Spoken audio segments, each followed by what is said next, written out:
เขาบ่แต่งบ่หยังจังซั่นจังซี่อ่ะมันก็จำเป็นก็ต้องได้มาอยู่พี่อยู่แล้วเพราะว่าเฮือนหลังนี้ก็คือทั้งผู้รักผู้ใหญ่คือทั้งเอื้อยจุลีเพิ่นเว้าก็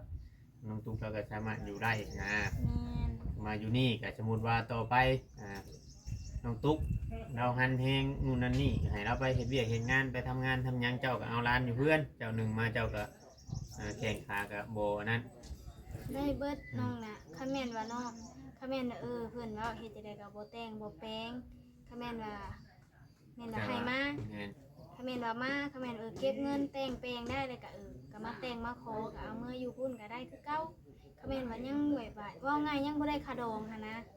ยังบ่ได้ตามฮีตตามโคแต่ว่าต้องถามความแบบในใจน้องตุ๊กแบบให้มันชุดๆนะแบบว่าโมเมนต์ว่าเว้าคือมื้อนั้นเด้เว้าว่านอนนั่นพอทันได้คำอยากเมื่อเลยต้องถามให้มันนะโมเมนต์ว่าคิดให้กันกับปัวเนี่ยโทรหาพ่อว่าจังมาให้พ่อไปเอาบัดพ่อไปเอามาได้อยากเมื่อนี่มันเป็นไปบ่ได้ได้น้องเต้มื้อนั่นน่ะก็ยังก็เห็นใจเพิ่นอยู่บ่น้องก็เคยอยู่มาแล้วเนาะเฮือนหลังนั้นก็เพิ่นคิดย่านถ้าแม่นว่าโตเพิ่นเอง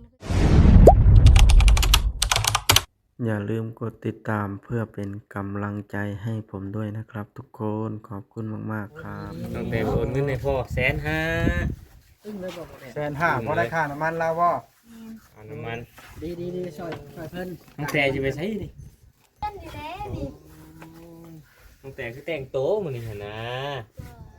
ใครกว่าเฮ็ดผมยองหน้าบ่ช่วยคือแต่ละมื้อหรอวะเนาะแม่นบ่ขนาดนี้ข้อยก็แปลกใจอะนะถามผัวแล้วดูงามบ่แม่เราแต่งตัวงามบ่เอาเลยคือเลยดิใครคนสิ กว่าตกประจังนี่เนาะฮะผัวย่องงามนี่คนสิตกประจังเอาแล้ว ผัวงามบ่เอาได้น้องบ่อยเอาแล้วแม่นแล้วหอมแก้มให้เบิ่งเว้าลีนี่หอมแก้มให้เบิ่งเอาสัมภาษณ์อย่างเป็นทางการเลยให้บ่เว้งสัมภาษณ์แต่เฮาเงียบไว้กันว่าบ่ใช่กันเนาะมาเบิ่งตัวจริงเลยว่าจังหน่อยเฮาก็สัมภาษณ์ขึ้นแล้ววันนี้เฮาจะเอาไปแต่ละคนเลยนี่เบิ่งตัวจริงแหละพี่น้องเนาะมีแต่ว่าถ้าพังเบิ่งพอจอยมาแต่เพิ่นสิเอาในไลฟ์ก็แล้วแต่ทางผู้รักผู้ใหญ่เพิ่นคือให้บอกแต่แนะนำแต่ละเทื่อนะมันก็ต้องมีผู้รักผู้ใหญ่ไปนำบ่แม่นสิไปแต่บ่เพิ่นไปก่อนคนเนาะลามเพิ่นบ่อยู่บัดนี้ลามเพิ่นมาแล้วไปจักคุยกันนะบ่รำได้บ่อยากใช้รูปแบบตาแก่ลุงตาทั้งนี้นะไปแต่ละเทื่อมีแต่พอจอยไปคนเดียวแบบนี้ไปคนเดียวไปคนเดียวหรือเปล่ายังคนบางคนยังบ่ค่อยปากจะได้พอเจ้าไปได้เขาว่าแล้วก็ได้เขาว่าอะไรก็งี้มีแต่ว่าไปก็เอาผู้รักผู้ใหญ่ไปนํเนาะเพราะว่าเพิ่นเป็นหมู่ปากหมู่เว้าแทนเฮาเด้ใช่เป็นอะไรใช่ฉันเพิ่นสิแต่งไว้ยังมันโอเคลุงตาเนาะนี่จักแน่โฮมเจ้ากดลุงตาแม่นบ่น้องแต่แม่นอันนี้นี่เหตุผลอะไรกันบ่วินชัยเว้าน่ะเอาแล้วน้องแค่ต้องหาจับนี่ขออย่ามันตกถึกตีนเขาก็ต้องจะลงพื้นผ้าใหญ่ชับไปหาจับตัวที่ลงพื้นไหนผ้าใหญ่บ่ไงผ้าน้อยน้องแต่บอกผ้าน้อย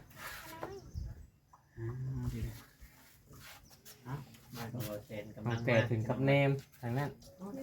ต้องมีเหตุอะไรสักอย่างนะต้องทุกอยู่มาเนาะต้องทุกอย่างมาบ่น้องแต่เมื่อนั้นนะแต่ว่าเราไม่ได้โทรเขาของจิมเจ้าบอกเราคือมีของอันพอจอยบอกเป็นไปหาลูกแบบว่างพอจอยบอกว่าคอมเมนต์นี่ยังไงย่างไปหาแล้วโทรไปหาโอ้ยไปเฮือนเชียวพุทธน่าจะไปเฮือนเชียวว่างเขาพอจอยเคยนอนขนาดพี่น้องไปเฮือนมันมีอย่างเขาเจ้าน้องตองเลยจังหูบ่โล่งนั่นแหละมีอย่างนานต้องตุกไปพุ่นเนาะน้องบ่ได้เล่าวันเราพูดบ่ได้ก่อนครับเราเล่นสัมภาษณ์ไปหน่อยกันเนาะแต่มันมีเยี่ยงปากหลายคนแน่ปิดกล้องไว้เจ้ากับสบายของเจ้าไปเบิดได้อยากจะว่าอะไรเนาะนี่ก็คือเจ้าว่าแรกนี่ถามพ่อมาเป็นมาจะถามเบิ่งเพราะว่าแต่ละเทื่อเราไปเลยเมียก็เอาไปป้าไว้เฮือนเขาเจ้าฮั่นเมียก็บ่ได้เข้าไปนำมีแต่เราเข้าไปผู้เดียวแล้วก็บ่ฮู้เรื่องคือเขานี่นั่นแหละน้องจะว่าอู้อยากไปนำเด้น้องว่ะ ไปก็คือ แม่ไปนะก็กับแม่ไปยังไปพังเว้ากันแนวใดมือคอมือหยังหั่นนะเลยว่าจังหน่อยเฮาปาไว้แบบนี้จังหน่อยมันแห่งเป็นเรื่องไงจังหน่อยชีพิตกัน แนะ นี่ นำ กะเต็ก นั่นก็มีแต่คือทางผัวเจ้าก็ทางน้องบอยก็บ่อยากให้เราเว้าหยังเพราะว่ามันบ่แม่นเวียกของเรา อืม เวลานั่นก็ทำนั่นก็ทางที่ดีบ่ต้องไปนํมีแต่เจ้ากับพ่อกับเฒ่าแก่เพิ่นนั้นไปทำกันฟังเบิ่งเขาเว้าในไหนหรือว่าน้องตุกเราอยู่บ่ได้บ่หรือว่าอาจสิอยากได้แบบนึงหรือว่าเราอยู่บ่ได้ก็เอาเรามาเฮ็ดในไรซะถ้าว่า ก็ไงก็แม่นว่าบ่อยากปากันก็ห่างกันจักพัก แม่น อืม แต่ว่า แม่นดอกว่า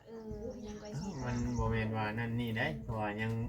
เขาคำนูดว่าเขาบ่แต่งบ่หยังจังซั่นจังซี่มันก็จำเป็นก็ต้องได้มาอยู่พี่อยู่แล้วเพราะว่าเพื่อนหลังนี้ก็คือทั้งผู้รักผู้ใหญ่คือทั้งเอื้อยจุดีเพิ่นเว้าก็น้องตุ๊กเราก็สามารถอยู่ได้นะ แม่น มาอยู่นี่ก็สมมุติว่าต่อไปน้องตุ๊กเราหันแฮงนู่นนั่นนี่ให้เราไปเฮ็ดเวียกเฮ็ดงานไปทำงานทำหยังเจ้าก็เอาร้านอยู่เพื่อนเจ้าหนึงมาเจ้าก็แข่งขาก็บ่นั่น ได้เบิดน้องน่ะคันแม่นว่าน้องคันแม่นว่าเพิ่นว่าเฮ็ดจังไดก็บ่แต่งบ่แปลงคันแม่นว่าแม่นว่าให้มา แม่น คันแม่นว่ามาคันแม่นเก็บเงินแต่งแปลงได้เลยก็ก็มาแต่งมาขอก็เอาเมื่ออยู่พุ่นก็ได้คือเก่า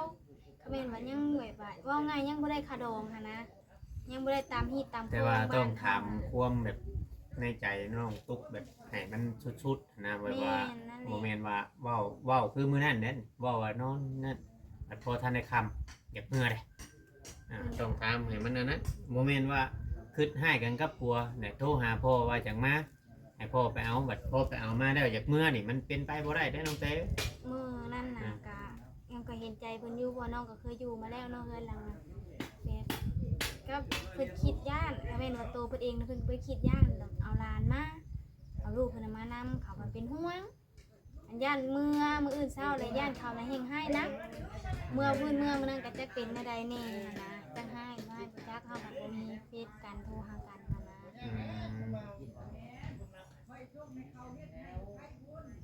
ตรงใดอันนั้นเนาะก็ง่ายว่าตอนนี้ก็เราอยู่คืออยู่หันก็ยังได้ลงไปนอนอยู่กับต๊อบมานั่นก็เป็นของลุงบ่ละบ่เป็นห้องลุงอีกคือเก่าคือว่าไปหาเงินหาหยังไปเฮ็ดบ่ได้ค่อยเห็นเข้าไปบ่ได้ค่อยเห็นว่าไปเฮ็ดงานบ่มีเงินนะแบบพอสิใช้เงินบ่คือว่าผิดเทียงกันหาเงินคู่มือจนว่าบ่ได้อยู่ได้เช้าน้ำลูกน้ำเมียครับคือว่าบ่มีเงินเนาะ อันนี้นะน้องฮู้ดีน้องฮู้ดีอันนี้ว่ามันย้อนเหตุผลหยังเงินไปใส่น้องฮู้อันนี้ งานได้แต่ว่าเพราะว่าการเฮาที่เฮามีลูกอันนี้แหละพี่น้องเอ้ยจังอยากบอกให้การที่ว่าเฮามีลูกนี่เฮาต้องเพื่อ แบบเว้านะ เพื่อ คะ ให้ต้อง เพื่อ มีหูเก็บ ลูกอะเทื่อเนาะบางคนว่านมแม่บ่มีเราต้องได้ซื้อนมเสริมแม่นบ่แลจังหน่อยเข้าอีกนี่ประมาณ5เดือนนี่ หกเดือนนี่จะต้องได้กินข้าว อืม จักได้ค่านมค่าเพิ่นเพิด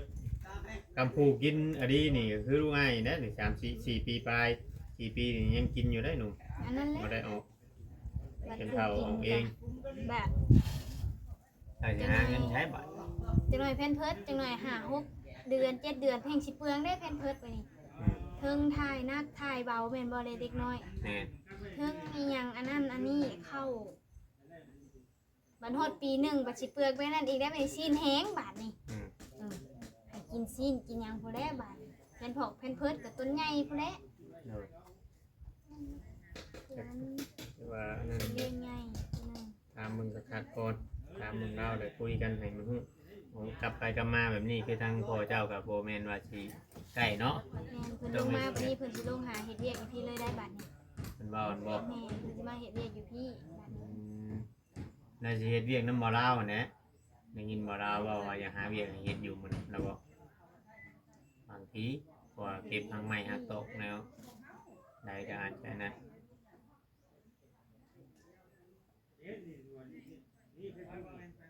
ใครยอกมีบนพักบนเช่าแล้ววันนี้นะ แม่นน้องให้เพิ่นได้เมื่อน่ะว่าเวียกยังบ่แล้วซ้ำว่าเจ้าก็เอาเมื่อดีน้องว่าค คือว่าอยากเมื่อติ แม่น้องไห้เพิ่น ใจนำคือการนายก็ได้แต่คือว่าในไรเนาะโอ้โห สองหนุ่มเพิ่น สองหนุ่มนี่พากอง ปา ไว้ กล้องไว้ผม บายอันนี้ บ่แล้วไปทางข้าวเราแสนเนาะไปทางข้าวเราแสนเราแสนหาย เปิด มา บรรยากาศเว้าเจ้ามาเว้านะ อ๋อฮอตชัยแล้วคุยกันฮะคุยกันฮอตชัยแล้วน้องแต่ ก่อนก็มีแต่ว่าบอกอันน้องเต้สมมุติว่าไปน้ำพอก็ให้ถามมึงน้องคักๆโมเมนต์ว่า ไปได้บ่ว่าอยากมาฮอดตอนแรงบ่อยากเมื่อน่ะบ่ได้แล้ว บ่ อ่ะ ได้บ่ได้ คำว่าสิมาก็ให้ตามมึงความจริงใจความนั่นความนี่คัก คือน้องนี่อยากมาอยู่พี่เลยบ่ดูว่าจะได้ว่าอยากมา ๆน้องเต้ยังบ่ได้คุยนะของเขาโทรหาทางพ่อจอยเนาะ คันสมมุติน้องแต่ไปนี่ก็บ่สะดวกร้านการคุยอยู่แล้ว นี่ก็ไปพังอันนี้ก็ไปถามน้องอันนี้ก็เรื่องให้ผู้ใหญ่ก็ให้ผู้ใหญ่เพิ่นเล่าอันนี้เฮาก็ต้องมีกันแต่ไปถามน้องเฮาเองหั่นนะ ติดกับย่า ทางเบิ่งเนาะสิเป็นอะไรเพราะว่าเฮาก็สิลุกไปก่อนบ่ได้เด้เรื่องแบบ การรุ่นน้ำกันนะพี่น้อง รุ่น ไปหาซื้อมะม่วงมาตำกินนะพ่อแพทย์ ม่วงอยู่ในเรือนสาวกล้วยอันนี้ ม่วงมีวันเนาะ ดอกตายแล้วบ่ มะม่วงเป็นมะม่วงต้นแล้วมัน มีเงินลง กิน โอ้อันนั้นเอาอยู่เรือนบ้านได้น่ะ ย่าจะกินมะม่วงหมักเมี่ยงทำคนท้องน้องแต่เอาแล้วไปกินลูกกินด่านมะม่วงเนี่ยน้องแต่ยังอย่างม่วงอีกป่ะ มาตำกินเพื่อนตุ๊กแก้ว บ่ตำเด้อ ลองคงไม้คงแต่แตก ก็แตก ซื้อไม้เรา เป็นได้คือแตกนะ ซื้อมาจ้ะจะเป็นได้ อ้าว แตก ตำให้ จังว่าใช่ รถมือน่ะมาบอก บ่เห็นว่าเห็นเอาขกเอาคือแตกว่ะ อืม ตามกระเบือตัวบ่ อ แล้ ย่าว ใช่ไหนขกแต่มันเป็นล้างบดีต้องนะ เนี่ยเคยแตกเคยแตก เลยไปตำเลยปลาไว้นั่นเลย ต้องให้ปก ทั้ง เสียงอะไร ใส่ทรายแล้วก็ให้ ทั้งบาโอไปทางไหนซ้ำนี่ เพิ่นไปสิ้น เขาลินี่สัมภาษณ์น้ำมาแซนนะ บาโอไอ้เนาะไปสิโน ถามหาเบาโอ้ยนั่นบอก นี่ โอ้หลง ข่อยละงงน้ เอาเลย ต้องเบาๆ กร พอ พั ละ ด พัก ชื่อ เนาะ เพิ่นน่ะ กรพัก กรพัดหรือว่ากรพัดนี่แหละเพิ่น อืม ำอย่างกันนี่ เพ้อ มันบ่อื่น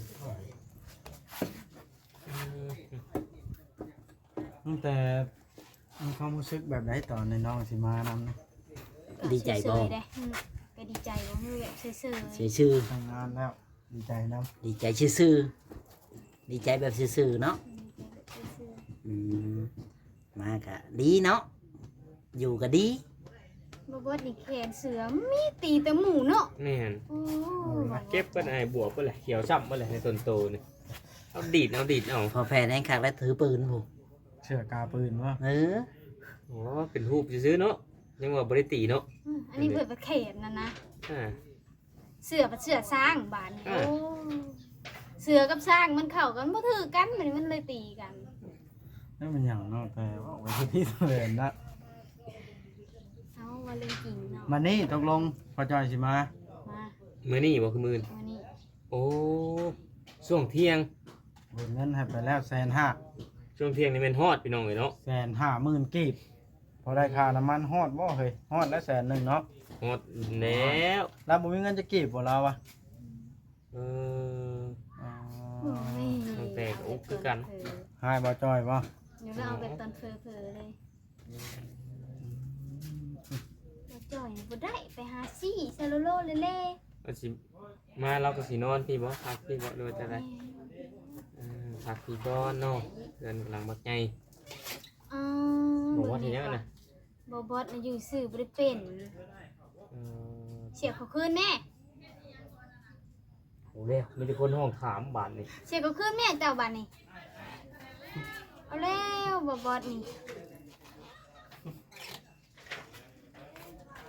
ให้มันเป็นคือเก่าติแหละเอาแล้วบ่บอสนี่ ไปกันว่าอย่างเดียวนี่ เจ้าเห็นหยังแหละ ดึงก็กล้วยอ๋อมันหกเด้ โอ้ เนาะพ่อแพทย์ นี่ มันไหวบ่ได้อยู่แล้วถ้าเจ้าก็บ่ทางอันนี้ พูดไปปลูกบนไม้ บ่ทางแล้วเอาไว้มันใหญ่สิพูดไปปลูก โอ้ไปดึงใบมันออกแล้วบัดนี้มันก็ปลูกบ่ได้แล้วเนาะ มันก็ตาย เฮ็ด เห็ ไป นอันทานในบ้านเพิ่นปลูกอยู่วานนี่ เฮ็ดไปทั่วพอลูกแพทย์เนาะไปดึงยอดมัน เอาแล้ว แล้วบอกว่านี่กันเนาะ พอไปทุกที่เนาะปุ๊บได้ข่อย ผมไม่ได้ใช่สิไปทางไหนน่ะ อ๋อ โอ้ยเพิ่นนี่เนาะบ่มาล้มน้ำกันเนาะ แม่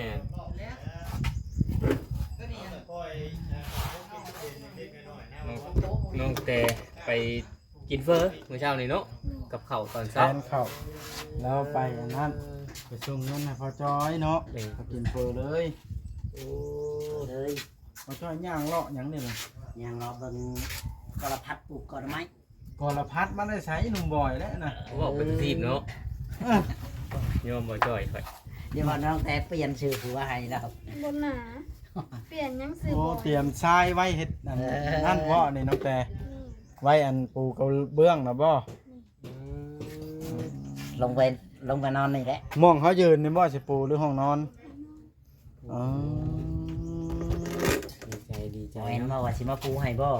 เรียบร้อยเอาแล้ว โบเอ็นกับสิปูให้มือเป็นช่างติเอ้ ได้ยินว่าบ่เห็นว่าสิมาปูให้ ให้เอาเพื่อน เบื้องมาใส่หยังล่ะ เออ น้องแต่ไปฮุบเอาน้องแต่อยากนอนเลย ขายอีพอว่าก่อนจะมา ใส่ได้มี แต่เอาแก่ บ่งาม เอาอะได้เพื่อนมาเถียงเขาปั๊บนี่ เพียงแต่ได้เนาะ เอาเครื่อง อยู่หน้า ใส่ บาบอส มันหยังล่ะ เครื่อง โอ้นาข่อยบ่ได้มีบ่ได้เฮ็ดนาลุงเวียงอันนี้บ่ได้เฮ็ดอยู่ใกล้ได้นะแต่เอ้ย คนบนเห็ดนะ เชิญบ่ได้เห็นหน้าเนาะ หาเอาเนาะพี่น่ะให้เกี่ยวเข่าก่อนจังหน่อยมีล่มอีกน้องบอยเองเกินกล้วยจังนะ เฮ็ดเอาจ้อยเอาจ้อยแล้วเฮ็ดหยัง ฮะ จักได้หาตีหันตีนั่นอยู่ เป็นนางแค่นี้แล้วไปตีเขาไว้ มาจ้อยนะจะไปแล้วบ่วันนี้ ไปแล้วคุณไปจะพลาดแล้วเป็นได้มาตีตัวมึงเลยสิล่ะ ลาโพดเนาะไปแต่เฮาก็ได้ ครับป่ะ ไปทักทายหมู่เพื่อนปล่อยให้น้องๆเพิ่นอัน ตะพร พักผ่อนกัน โอ้ เด้อ น้องเลยเนาะ ยิ้มหยังอันน่ะ หากันยิ้มเลยน้องแต่น้องบอย ดีใจว่าชุมอาสิให้พักผ่อนนี่บ่ว่าดอกเนาะ อ๋อมันเกิดรูปแบบเจ้าว่าเอาไปตาตลกพวกเลย บ่ได้มันสิตลกบ่ใดเนาะไปจ้าพ่อแม่เนาะเอาพักผ่อนเด้อน้องแต่เด้อ ดีใจเด้แบบนี้นะ เดี๋ยวเว้านั่น มื้อเช้านี้เขาเอาอยู่ได้ เอิ้นไผเอาเลย ไอ้บ่หักสิลมละ เอาขนมมาให้ไปก่อนเด้อว่ะ ไปก่อนเด้อ อ้าวขนมให้ละเด้ คนในซ่องก่อนได้เพิ่นน่ะ เม่นบ่ แม่นสอง ได้จ้ะ สี่สองผัวเมีย เขาแผ่ได้จ้ะ พ่อแพทย์ใหญ่แล้ว โอ้ย ยังเป็นรถผู้เดียวในขนมในรถนะ เต็มเนาะแม่นแต่ว่า แม่น นั่นแม่นเนี่ย เอาโอเคได้น้อง แล้วแต่บ่บอสมันยังสิกินอยู่เนี่ย ป้าอันตามมันมะม่วงกินกับผักบงนะ ได้ ใครกว่าปล่อยมันเป็นดอกถิ่มได้นี่เนาะ เอามาม่วง ตามมะม่วงกินกับผักบง ให้ม่วงมาตั้มแล้ว ต้องเอาบักฮุ้งกินกับผักบก เห็นหยังยากอันนั้นพ่อแพทย์เนาะ ซ้ำคนท้อง ป้าไปทักทายหมู่เพื่อนไปเพิ่นเฮ็ดหยังกันก็ทึกหนึ่งน้องอยู่เนาะ ที่ได้จบคลิปละ บ่แล้วไปทักทายเพิ่นก่อน บันไดพี่น้องไงเนาะก็ว่าหัวกันเล็กน้อยพี่น้อง ทักทายเพิ่นซะก่อน คุณเด้สุ่มลมอยู่เพื่อนชาวเทืองพี่น้องเอ้ยจ้าพากันเฮ็ดยังทางน่ะ ไปเฟซจะฮอดได้แล้วบ่จอย ถามเรื่องเพจเรื่องนั้น มันคือว่าเห็นเจ้าถ่ายลงคุมื คือว่าหลายให้มาอยู่ในโพนเนี่ยสบายดีเด้อบัดสุคนเด้อพากันเฮ็ดเพียงอันนี้บ่มีไผใช้ใจ บ่เร็วเนาะ เอาเลย ไม่ไผใช้ใจจักดิ กำลังคนหาชื่อแล้ว ฮะ กำลังว่าเวียกเขาดี ทักทาย สบายดีเด้อสบายดีเด้อ เอาแล้ว กำลังเขาคุยเส้นเขาเส้น เจ้าผู้ใหญ่เอ็มร้อยเบาแสน โยกยากกันแล้วเนาะ แฮกไปได้ บ่จ้อยว่าสิไปชื่อนี่ จอยเดี๋ยว เอาแล้วบ่จ้อย เอามาก่ เปิ อน ดนะบ่จ้อย ขอออกชื่อก็ได้ คิดคนที่ตาม30คนแล้วบ่ให้ไผกินได้หรอก เอาเลย ที่ตาม30ชาม เอาแล้ว ทั้งเพจนะลงคลิปเลยคลิปแล้วเนาะ แล้ว จะได้คลิปแล้ว แล้วบ่ได้กิน บ่ได้กินน้ำก้อยเจ้าว่า เอาเลย เอาแล้วเอาเวียนมาคู่เด้อมาซะ ให้เราเข้าไปตั้งค่าไปไทย 2 4 6 เราเฮ็ด 8 ก็ได้เราอยาก เอา ลบจะอ แพ็ อก หนึ่งพอดี ก่อนเรา เอาอีหลี เราออกจากเพจ คุณไหน เอาเราก็เป็นผู้ดูแลอีกคนหนึงเด้ ใจดิ เฮาต้องเสี่ยง กับ แล้ เจ้าว เด้ เฮาอยากได้ ฉะนั้นก็ต้องคนที่ไว้ใจที่สุด มันบ่แม่นว่าเสีย อ้ายเจ้าของก็สิรบออกบ่เนาะ บ่คนอื่นน่ะแหละ ดูแลนั่น ก็บ่ลบหรอก เขาก็มันระดับใดแล้วเขาก็ของแนวเขาเฮ็ดอาชีพนี่อยู่ หา แล้ว เงินจากเฮาเนาะ ไปทักทายสาวเทืองกัน เขาบ่ได้ให้ได้ล่ะ ทักทายสาวเทืองเนาะ ส่งสิได้เงินนำให้เขา อืม เดี๋ยวเรียกว่านี่ก็เรื่องนี้ก่อน โดย เดี๋ยวจบคลิปแล้วเนาะเพราะว่าชวนไปหันไปนี่อยู่ นี่แล้วเฮ็ดกินเฮ็ดยากแล้วก็ได้ขยันเนาะ มาจบอยู่ที่สาวเทืองอีกคือเก่า แหมหน่อไม้อันนี้ขายละ โดย ขายให้ไผนะ ถ้าให้เบาเรียง บ่เวียงจ่ายเงินแล้ว ได้แล้ว โอ้เพิ่นสิเฮ็ดอะไรเพิ่นว่านะ โอ้เด้ คุณแล้วแต่เพิ่นเนาะ โดยได้เพิ่น เด้พี่น้องเอ้ย ไปเพิ่นแล้วฉันหาย3,000ดิ คนขยันนั่นดิ เพิ่นให้20,000ใช้ว่าถุง20,000ก็ต้อง40แล้ว คอยขายบ่ได้ดอกน้ำหมูนะว่าถุง20,000น่ะบ่เคยได้จักเทื่อ ครับ จะขายถุง10,000 ถ้ามันหมูกินน้อยว่าถุงอันนั้นถุงเช้านี่เนาะเอากันซั่นคลิปนี้ก็ได้ จบคลิปก่อนข่อย แม่นเพิ่นก็จบคือกัน เอาไปไหนเนาะ เอาๆๆสู้ๆอยู่ดีไม่แห้งสบายดี ดี